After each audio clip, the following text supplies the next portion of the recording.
Hi, this is Lauren Militalo from BS Mining Engineering 4, and I am going to present the Mining Engineering Law of the Philippines, Republic Act number 4274. So, a person shall be deemed to be practicing mining engineering, rendering mining engineering services within the meaning and intent of this act, who shall, for a fee, salary, or other reward of compensation, paid to him or through another person, or even without such compensation, render or offer to render by means of signs, cards, advertisements, written reports, or any other manner offer to practice mining engineering in the form of consultation, investigation, mining reports, evaluation, and or reserve calculation. So, in the Article 1, we have the creation and composition of the board, power vested in the board, qualifications of board members. So, first we have the citizen of the Philippines, a holder of the degree of Engineer of Mines or EM, Bachelor of Science in Mining Engineering or BSEM, conferred by any engineering school or college, legally chartered and of good standing. And third is you have to be a registered and legally qualified to practice mining engineering in the Philippines, has been engaged in the actual practice of mining engineering, metallurgical engineering, or geology for at least 10 years, 5 of which must be in the field of mining engineering. Not to be member of the faculty of any school, college, or university where a regular course in mining engineering, geology, or metallurgy is taught, nor have pecuniary interest in such institution. Recommended by the corresponding bona fide professional mining engineering society.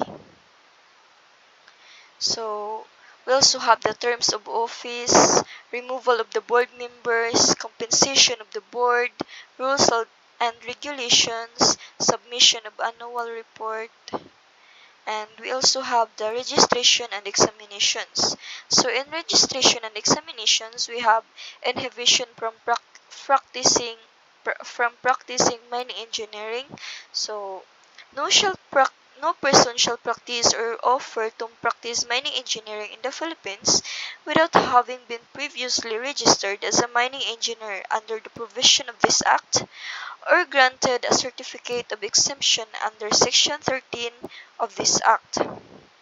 And we also have the exemption from registration.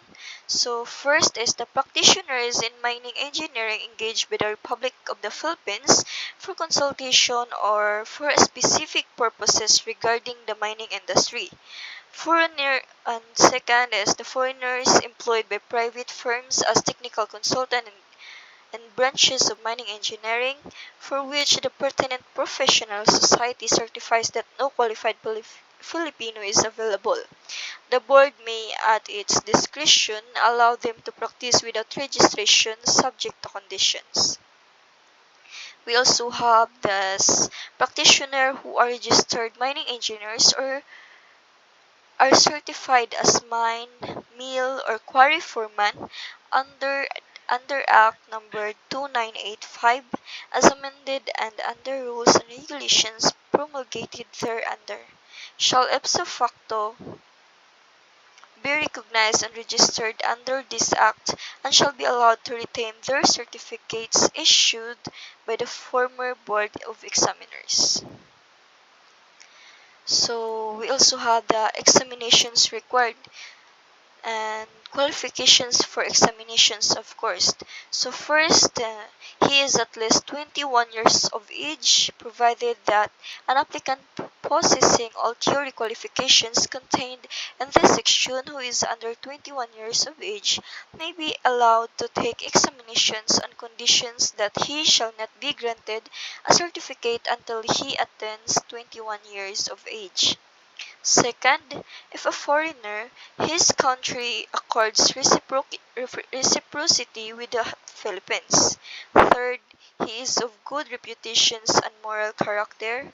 And fourth, he has graduated with at least a Bachelor of Science degree in mining engineering from a duly recognized school, college, or university, or Bachelor of Science in any engineering course or in geology, plus at least 5 years of practical mining experience subject to evaluation by the board. And we also have the date and scope of examination, rep- um, report of examination results, issuance of certificates, contents of certificate registration, fees for examinations and registration, and reprimand, suspension, and revocation of certificate. Um, if we have suspension, we also have the reissue of revoked certificate and replacement of lost certificate. So next we have the sundry provisions relative to the practice of mining engineering. So first we have the provisions in the practice of mining engineering. So the penal provisions, any person who shall practice mining engineering in the Philippines as defined in this act without a certificate of registration in accordance with the provisions of this act, unless declared exempt from registration, or any person presenting or using his own the certificate of registrations of another, or any person who shall give any false or forged evidence, any person who shall impersonate any registrant of like or different name, or any person who shall use a revoked or suspended certificate of registrations, any person who shall assume use over or advertise any title or description tending to convey the impression that he is a mining engineer without having graduated as such, or engage in the mining engineering practice without holding a valid certificate of registration from the board, shall, upon conviction, be sentenced to a fine or not less than 1,000 or nor more than 2,000 pesos, or to suffer imprisonment for a period of not less than 1 year nor more than 2 years, or both, in the discretion of the court. Also have the personnel and mineral and mineral exploitation and quarrying. So every mining works project or quarrying operation shall have not less than the following complement of resident mining engineers and foremen duly registered under this act. First, 25 persons, but not more than 50 persons for the entire operation directly engaged in mining or quarrying operation. So a registered foreman is required. Second, over 50 persons, but not more than 100 persons for the entire operation directly engaged in mining and quarrying operations.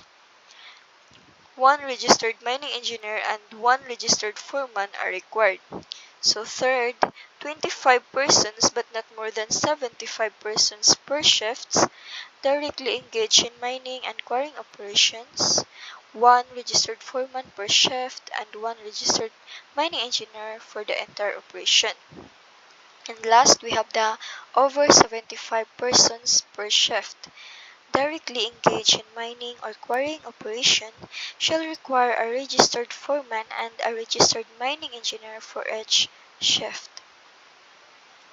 We also have the posting of certificates, roster of mining engineers, law enforcement of the act by officers of the law, act not affecting other profession, and of course we have the final provisions. So in section 31, the sum of 5,000 pesos is hereby appropriated annually to be disbursed by the Office of the President of the Philippines in accordance with the provision of this act, and to cover expenses incurred by the members of the board during field inspections and investigations.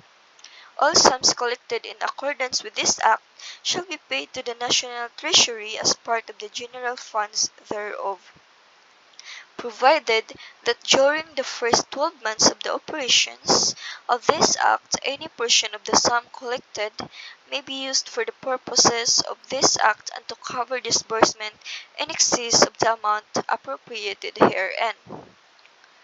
And Section 32, if any section or sections of this Act shall be declared unconstitutional or invalid, it shall not invalidate the other sections hereof. And Section 33, all laws, part of laws, orders, ordinance, or regulations, and conflict with the provisions of this Act shall be and hereby repealed. And Section 34 says that this Act shall take effect upon its approval. And this Act was approved last June 1965. So that's all. Thank you and God bless.